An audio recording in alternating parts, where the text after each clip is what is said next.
Good morning, everyone. Welcome to the RTC South Strip Transfer Terminal.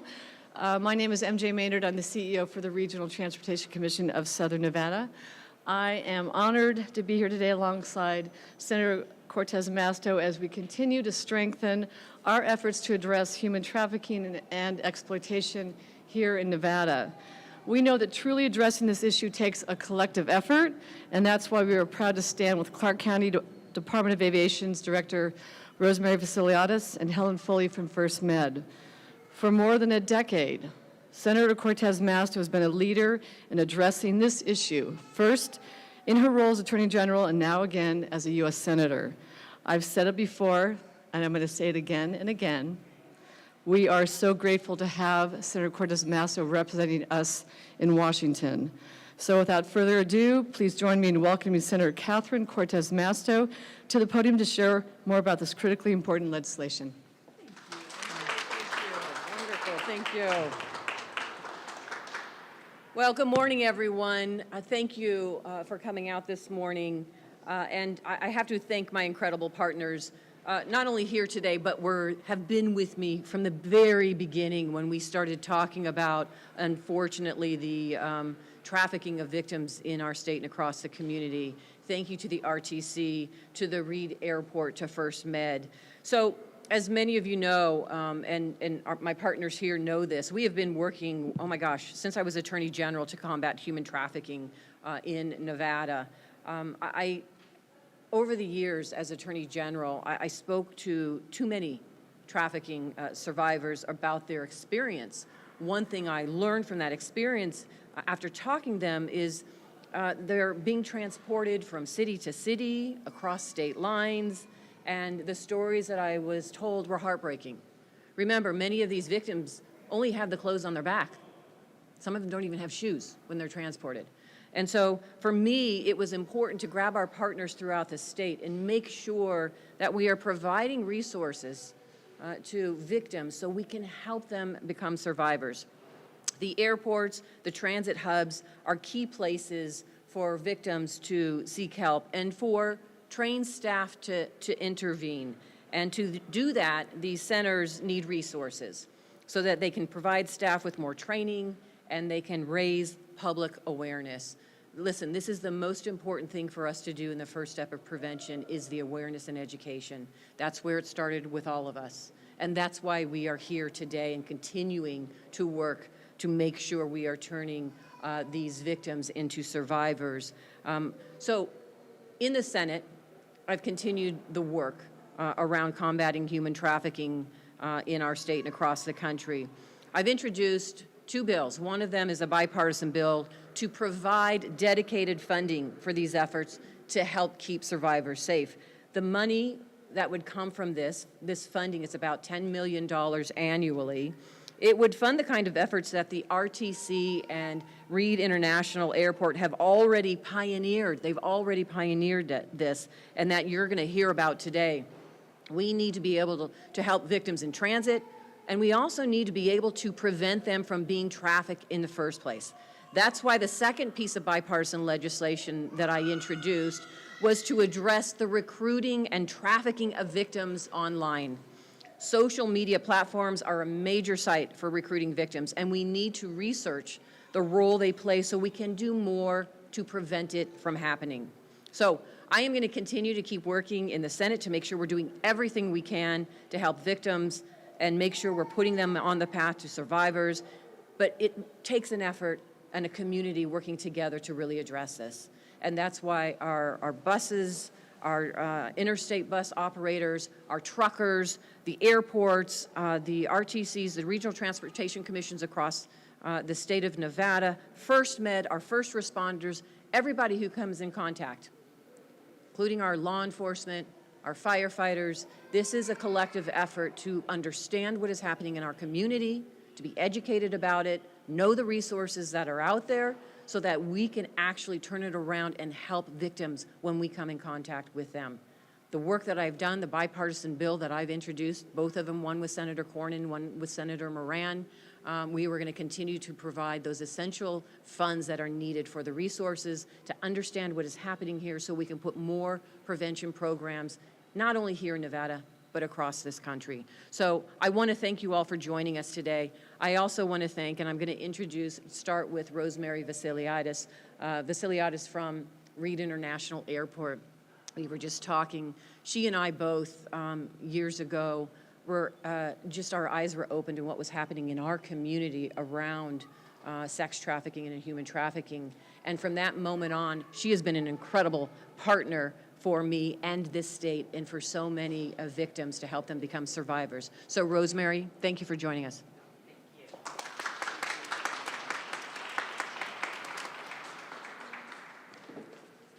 Well, thank you, Senator.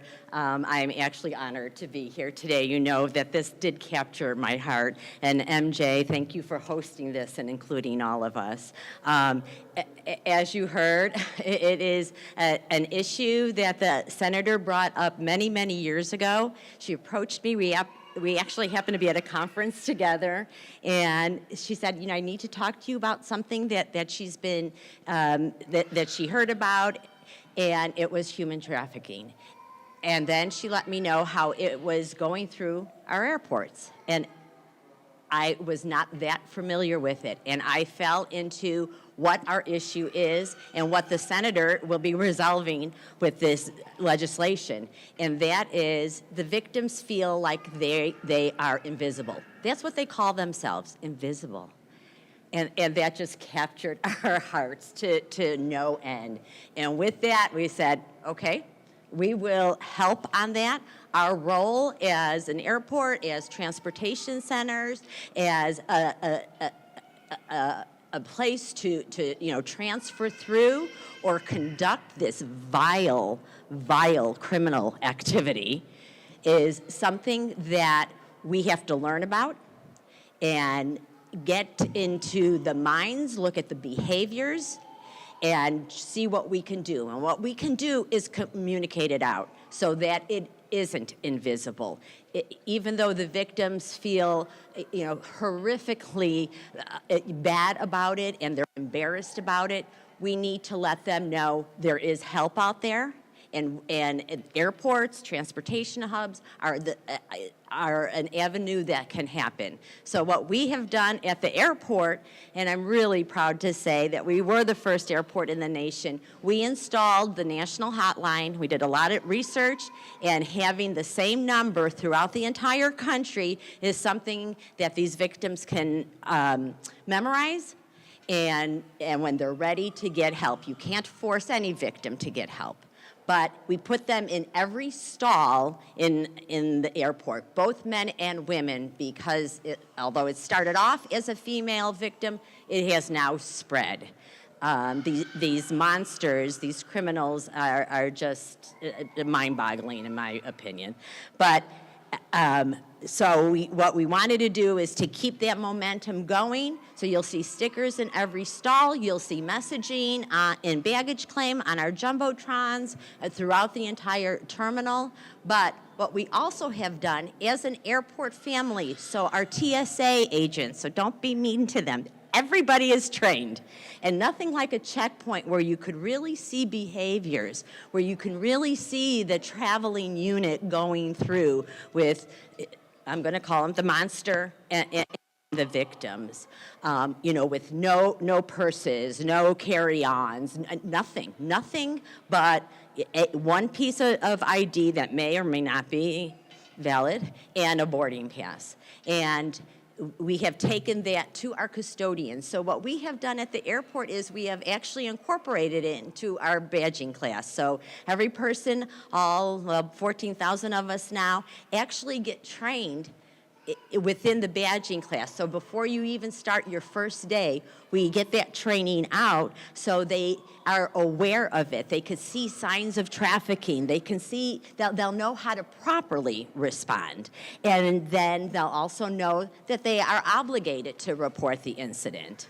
So throughout that additional training, we have also partnered with the national and local organizations. This is evolving, this is growing, unfortunately, and we want to make sure that our badged employees are very well aware of it. So it is not invisible anymore. And we are speaking throughout the country on what we're doing at this airport. I know other airports are replicating this. We have the messaging in English and other major languages that are going through our airport to be able to speak to them. That's also on those stickers within each stall. And hopefully when they're alone, because that's the only time they're alone, they're actually watched when they are washing their hands. They are not allowed to carry cell phones into the restrooms if they're even lucky enough to have one while traveling. But they could at least, again, memorize it. And what our hope is with an airport or whatever transportation unit they're traveling through, it gets reinforced, they memorize it, and then they'll be able to use it when they're ready to. So we stay coordinated like we have with RTC and MJ, and this stays at the very top of our priorities at this airport system. And we do actually carry it throughout all of our airports, so even our GA airports, because there's some nasty people out there. And we will continue that effort. This legislation that the senator has introduced is phenomenal because, again, we need it to be repetitive. We need it to be throughout everywhere they go so they know there is help. We do care. We want you to know that there is another action you can take when you feel safe to do so. And this will give airports, at least talking on my side, the funding for us to be able to coordinate all that. So for that, Senator, I thank you from the bottom of my heart because it is a very passionate issue for me to be able to make a difference on because I know we can. I actually think we have by bringing it to the forefront. So thank you very much. Appreciate it. And we appreciate everything you do for us. Thank you.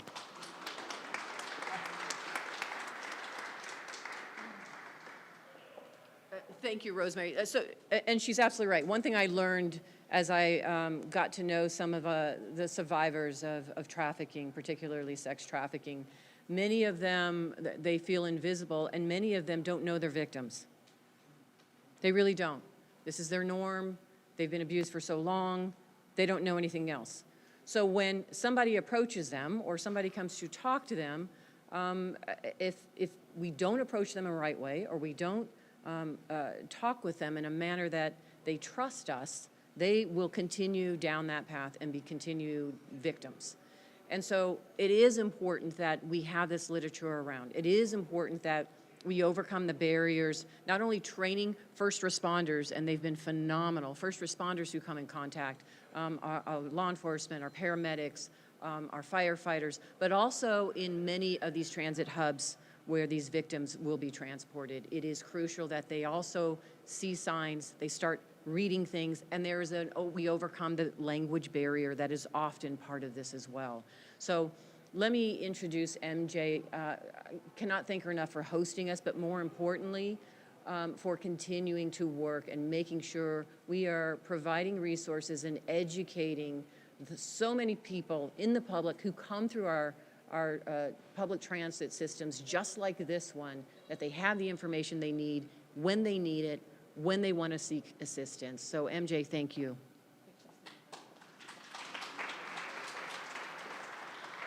Thank you, Senator. You know, we are so thankful that we get to be a part of the solution. And, this is a community problem, and it's going to take a community effort to address this. So in partnership with First Med Health and Wellness Center, UNLV, and the Las Vegas Metropolitan Police Department, the RTC, we received a grant, about $160,000 a couple of years ago. This grant was from the Federal Transit Administration, and it was designed to increase awareness and educate our frontline workers, operators, and security team on how to identify and react to the signs of human trafficking with a victim-centered approach. In addition to training nearly 1,500 contracted employees, and those included our operators, security officers, we were also able to implement a transit advertising campaign highlighting that human trafficking takes many shapes and forms. And as you can see here, the campaign continues to this day. Unfortunately, so does human trafficking, which means that we will need to increase our efforts to ensure additional victims do not fall prey to this form of modern-day slavery. So this can't be a campaign that we do once and we feel pretty good about it and we walk away. This has to be an effort that is consistent and is maintained, and again, thanks to the Senator for the additional funding that will allow us to do that. So to put this in perspective, last June, a young woman requested help at RTC's Bonneville Transit Center. That's our transit terminal in downtown Las Vegas. Over the course of 5 months, she had been forced to become a sex worker. She was beaten by her trafficker on a daily basis, threatened with a gun, and forced to hand over all of her money. Thanks to the help of the Las Vegas Metropolitan Police Department and our diligent security team, many who are here today, I'm happy to report that her trafficker was arrested on multiple charges. And so this is why it's really important that the Reduce Human Trafficking Through Transportation Act is so important. Whether you're a passenger walking through one of our transit centers or taking a flight out of Reed International, we want to ensure travelers and frontline workers have the resources they need to help victims break free of their traffickers safely. So with the resources provided in this essential legislation, the RTC will be able to continue this critical partnership with law enforcement, with UNLV, and with First Med. Senator, again, can't thank you enough for taking the time to be here today and for all of your efforts to help us continue to bring awareness of human trafficking here to Southern Nevada. We can't tell you how much we appreciate your leadership on this, and yours as well, Rosemary. So now I'd like to introduce Helen Foley. She is the board chair of First Med, and she's going to describe what I think is one of a kind. Our partnership here in Las Vegas is one of a kind, what we're doing here in Las Vegas, and really proud of the partnership we have with First Med. Helen?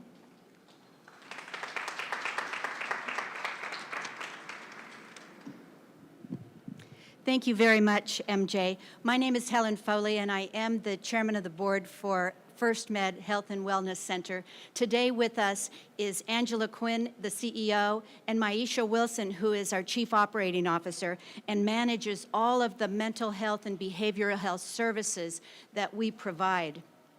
35,000 encounters from patients came through the doors of First Med this last year. 65% of those were for mental health and behavioral health services. First Med is a federally qualified health center, so that means we see so many people under the poverty level and certainly receiving Medicaid, and if they aren't, it's uncompensated care. We were delighted to hear from MJ and the RTC informing this partnership. So what happens to this person when they are identified either on public transit or in the airport and they call that number? First, we decide whether or not they are in immediate danger. If they are, and we get that call, which is transferred to us from that national hotline, we contact Metro and the other security systems within, whether it's the RTC or the airport.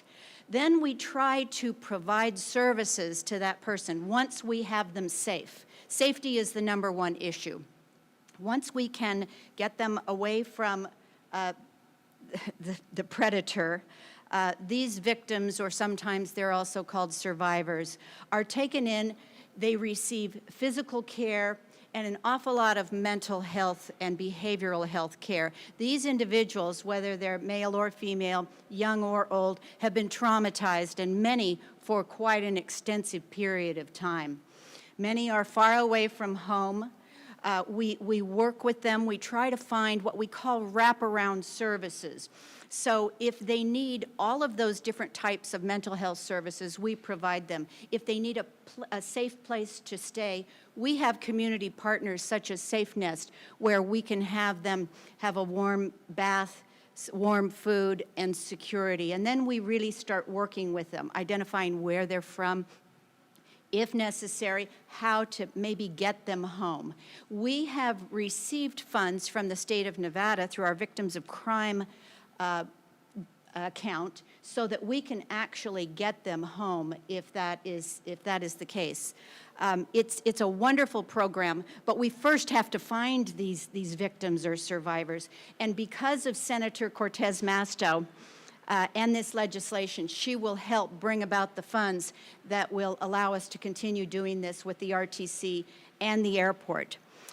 Angela and I have been working with Senator Masto since the time of when she was Attorney General in 2013 on the very first legislation to be able to identify sex traffickers and victims so that they no longer were treated poorly by the law enforcement, but working cooperatively to find solutions to these problems. So First Med is here. We have our 40 mental health providers that will continue to serve these individuals, and we thank Senator Masto so much for introducing this legislation.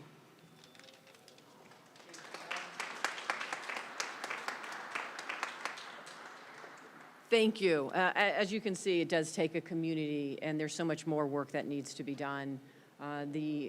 It's one thing to have a victim to reach out on a hotline. It's another to have the essential services that are going to be there to support them. And First Med and the FQHCs and so many other organizations that are in this community are a benefit, but we have to grow them. There's not enough, I'm here to tell you. And that's part of the work I'm doing on the mental health side in the Senate as well, is growing that continuum of care, finding the gaps in services, and how we bring more resources for behavioral health and substance abuse in this state and across the country. Let me stop there. I cannot thank you enough again for all of the incredible partners. Let me see if anybody has any questions for any of us right now. And I want to thank you for coming out and continuing to bring awareness to this horrific modern-day slavery that we have, not only in Nevada, but across the country when it comes to human trafficking. But does anybody have any questions for any of us? Please.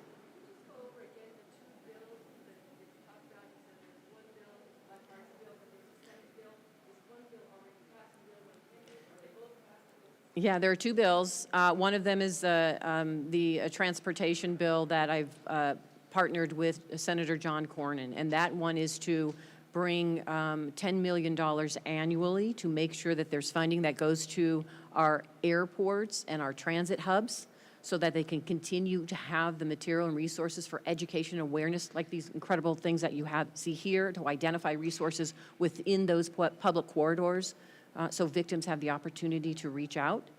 That is in the Senate Commerce Committee right now. And then the other one I introduced was with Senator Moran. And this one is really to address the problem that I see is still the recruiting of victims online. This piece of legislation asks the National Science Foundation to work with us and study the nexus between the online platforms and the recruitment that is happening there, so we can understand it, get more data, and then put in place intervention programs and try to stop that type of recruitment that we see happening online. That also was just introduced, Senator Moran and I did, and it's going through the Commerce Committee right now in the Senate. They've just been introduced this week. That's right. Yeah. You've been a leader in addressing sexual abuse like sex trafficking, but lately Republicans have taken to accusing Democrats of supporting pedophilia, being pedophilia apologists during the Supreme Court nominee Jackson's hearings. What are Democrats doing to combat that talking point? Well, it's already been discredited, and Senator Romney felt the same way, and he felt it's been discredited. It has. And it's unfortunate that some people want to play politics instead of actually solving the problems and the issues and helping people in our community. For me, that's what it's about. What we see happening in this state and across the country is human trafficking happening, exploitation of so many of our kids and young people, whether it's through sex trafficking or child pornography. It is a problem. It is an area that I have worked on, not only as Attorney General, but continue to work on to bring awareness and resources and support for our law enforcement who are on the front lines of so much of this. And it is something we should be working on together instead of playing politics with it. It is a problem we have, and it is now really our obligation as a community, as members, I don't care what your politics are, coming together in solving this problem and helping those who are in need right now. Yeah. Do you mind touching specifically on why this is such an issue in our community right here in Nevada, what we're seeing? unfortunately, is not only an issue here in Nevada, across the country, it's an issue. And the challenge we have is we have this continuing unfortunate exploitation of vulnerable people, whether they're kids or young adults. There are predators out there that continue to prey on them. And we need to make sure as a community, as a country, that we not only understand what's happening in our community, but we put in the resources that are necessary as community members to come together to stop it.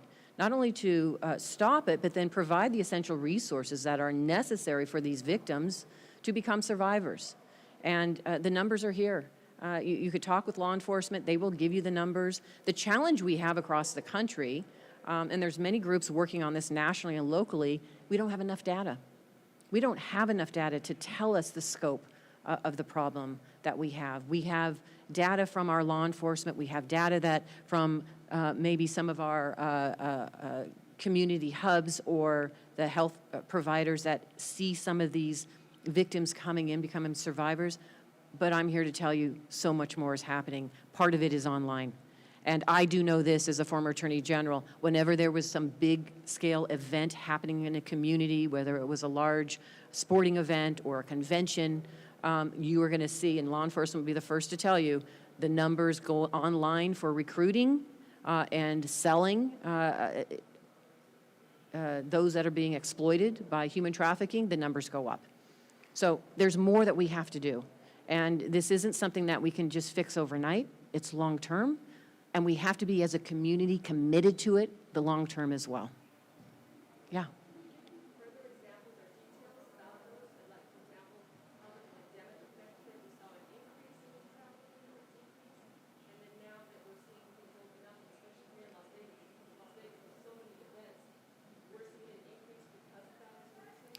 I don't have the data that actually shows the increase, that correlation specifically. That's the problem. We don't have an ability to collect it, that same data, statewide or nationally. There's some of it. We get it from the hotline that Rosemary just talked about. We do have some data from the hotline. Your question was, is there a nexus or a proliferation more of it because of the pandemic? There's no proof that there's a direct correlation, but I can tell you, just from my experience as a prosecutor, anytime you see some, whether it's a pandemic, a healthcare pandemic, or a long weekend, or something happening where families, there's more stressors on the families, we see it played out more so when it comes to domestic violence situations or exploitation or predator situations. So that is another reason why I think many of us, particularly during this pandemic, when everything was shut down, including the opportunities to identify the victims and provide them resources, many of us in the community, rightfully so, are concerned are how many are still invisible because the resources weren't there, because we had to shut everything down because of the healthcare pandemic, so that we could stem the spread of this virus until we could open our doors again. That's why it's crucial we have this information out there, and we constantly have it out there and put it in front of people, whether it's people who know somebody who might be a potential victim or the actual victim themselves, so we can get them that help and support that they need now.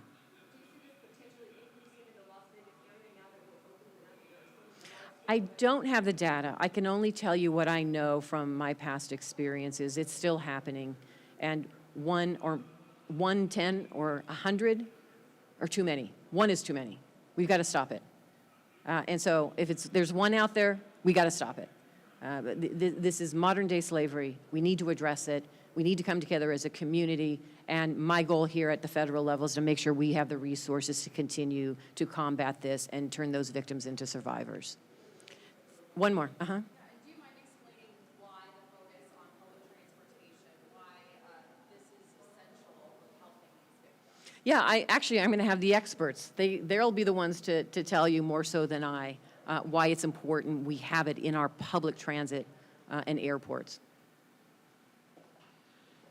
So when you board a bus or you walk into a terminal, you're not stopped and asked to show ID.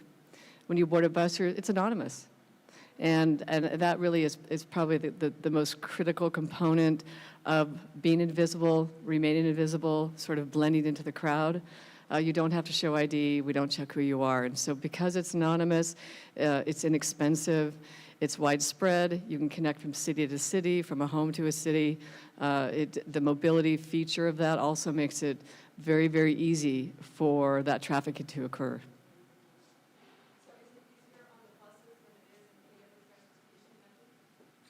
I think where there's a will, there's a way.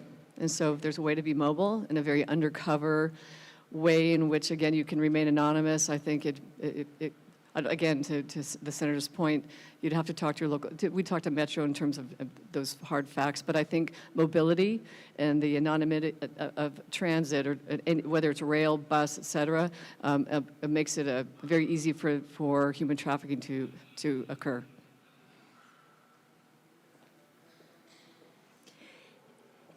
As the senator mentioned, this is a national issue. It's also an international issue.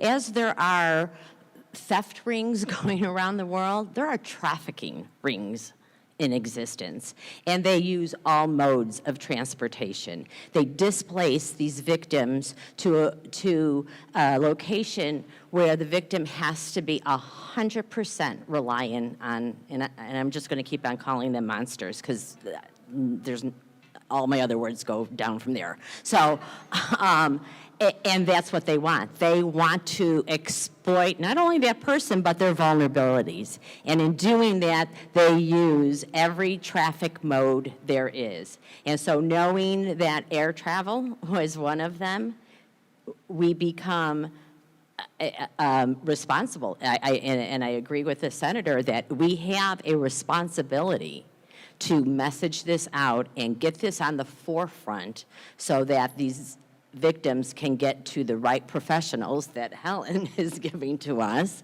and finding a better way. Thank you, Rosemary. Thank you, everyone, for coming out. We appreciate you continuing to highlight and educate our community about this problem so that we can work to solve it. Thank you, everyone. Appreciate it.